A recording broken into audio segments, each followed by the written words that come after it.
Friendly and playful ആയിട്ടുള്ള dog ബ്രീഡാണ് ഷിച്ചു. ഷിച്ചു ഒരു companion dog ബ്രീഡാണ്. ഇവർ കിഡ്സായിട്ടും എൽഡർലി പീപ്പിളായിട്ടും വളരെ ഇണക്കമെന്നാൽ ഒട്ടും തന്നെ അഗ്രീസ് ഇല്ലാത്തവരാണ്. ഇവരൊരു ടോയ് ബ്രീഡ് കാറ്റഗറിയിൽപ്പെട്ടവരാണ്. ഇവരുടെ കാം ആൻഡ് ജെന്റിൽ നേച്ചർ കാരണം ഇവരെ ഇമോഷണൽ സപ്പോർട്ട് അനിമലായിട്ട് കൂടിയാണ് കണക്കാക്കാറുണ്ട്. നിങ്ങളിതുപോലത്തെ top quality top pedigree age വരുന്ന ഷിച്ചു പപ്പീസിനെ നോക്കുന്നുണ്ടെങ്കിൽ നമ്മളെ ഇപ്പോൾ തന്നെ കോൺടാക്ട് ചെയ്യൂ. നമ്മുടെ കയ്യിൽ ബെസ്റ്റ് പ്രൈസിന് ബെസ്റ്റ് ക്വാളിറ്റി ഷിച്ചു പപ്പീസ് അവൈലബിൾ ആണ്.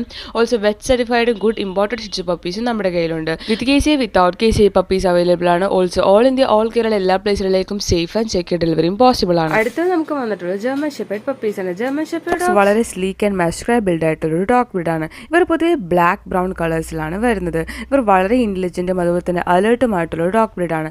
ഇവരുടെ ഓണേഴ്സിനോട് വളരെ ലോയലും ഒബീഡിയന്റും കൂടിയാണ്. ഡോബർമാൻ ഡോഗ്സ് വേൾഡിൽ തന്നെ വളരെ സ്മാർട്ടസ്റ്റ് ഡോഗ് ബ്രീഡ്സിൽ അതുപോലെ തന്നെ ഇവർ ക്വിക്ക് ലേണേഴ്സും ഹൈലി ട്രെയിനബിൾ കൂടിയായിട്ടുള്ള ഡോഗ് ബ്രീഡാണ്. നിങ്ങളിതുപോലത്തെ എനർജറ്റിക്കും പ്രൊട്ടക്റ്റീവുമായിട്ടുള്ള ഡോബർമാൻ പപ്പീസിനെ നോക്കുന്നുണ്ടെങ്കിൽ നമ്മൾ ഇപ്പോൾ തന്നെ കോൺടാക്ട് ചെയ്യൂ. നമ്മുടെ കയ്യിൽ ബെസ്റ്റ് പ്രൈസിന് best quality Doberman puppies available ആണ്. വിത്ത് കേസി വിത്തൗട്ട് കേസി puppies available. Also all India all Kerala എല്ലാ പ്ലേസിലേക്കും സേഫ് ആൻഡ് സെക്യൂർ ഡെലിവറിയും പോസിബിൾ ആണ്.